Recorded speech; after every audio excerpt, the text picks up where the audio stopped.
Hello，大家好，我们今天来看一块美的的变频板啊，这是一个波马板。这个网友寄过来呢，说是报这个 P4故障啊。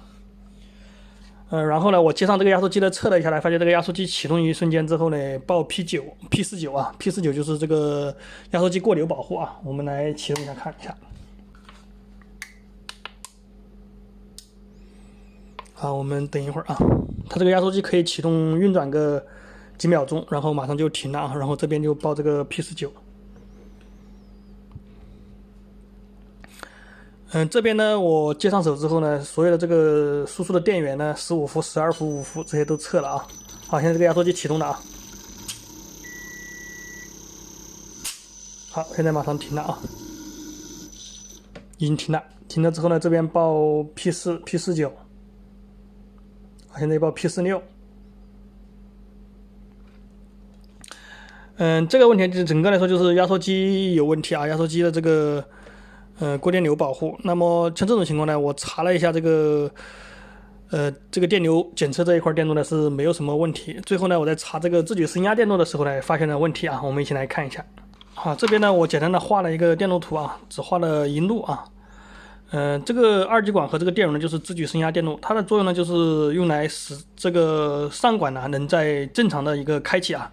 因为我们的上管的话，这一点接的不是 D 啊，不是我们这个 P 的 N 端，所以说它这里需要一个高于这一点的一个12伏的电压呢，用来驱动这个管子啊，所以说呢就用了一个自举升压。它这一共是有3路啊，我们看一下这个实际的电路板。这个3路呢就在这里啊，这3个电容就是，然后它这个二极管呢没装呢，是因为它这个二极管呢集成到这个模块里面去了。我测了一下这个模块呢里面的这个二极管呢是没有问题，但是呢我在测这个这2个角就是这个电容的正极和负极的时候啊，我发现这有个地方啊短路了啊，我们来看一下，因为它这3路是对称的啊，我们可以用对称的方法去测量。那么它这个有一路短路的话，那么肯定这个模块嘛，它就这个自举升压异常的话，它肯定有一路的这个上桥臂啊就不能正常的开启和关断啊。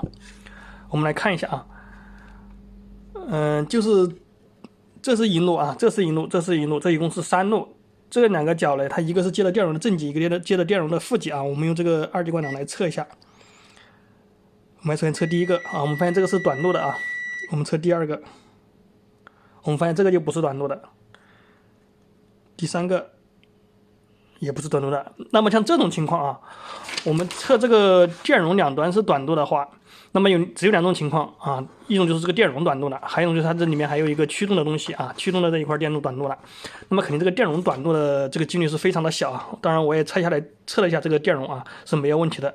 那么最终的问题就锁定到这个模块里面了啊，我们只能更换这个模块，那么这个问题就可以解决。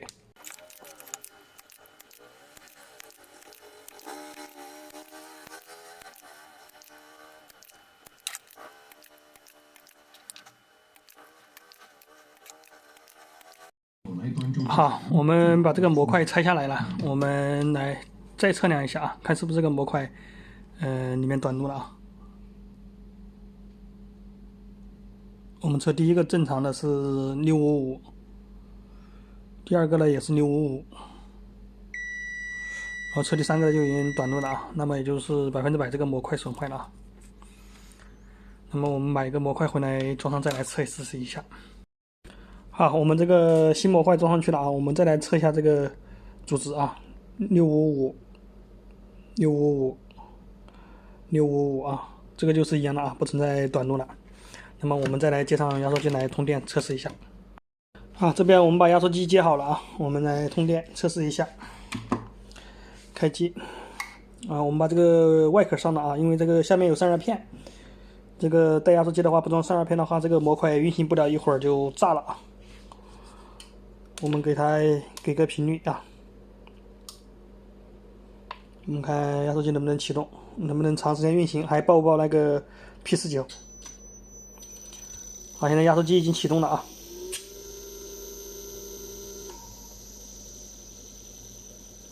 看一下这个频率，现在是15啊，还在上升。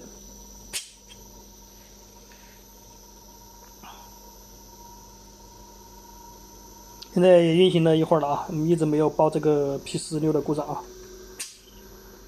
这个频率还在上升啊，压缩机的转速也提起来了。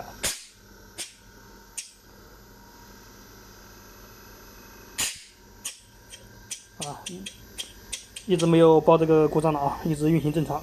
那么证明这个故障就解除了啊，就是这个模块问题啊，这个自举升压电路的问题。好，那么本期视频就跟大家分享到这里，谢谢大家观看。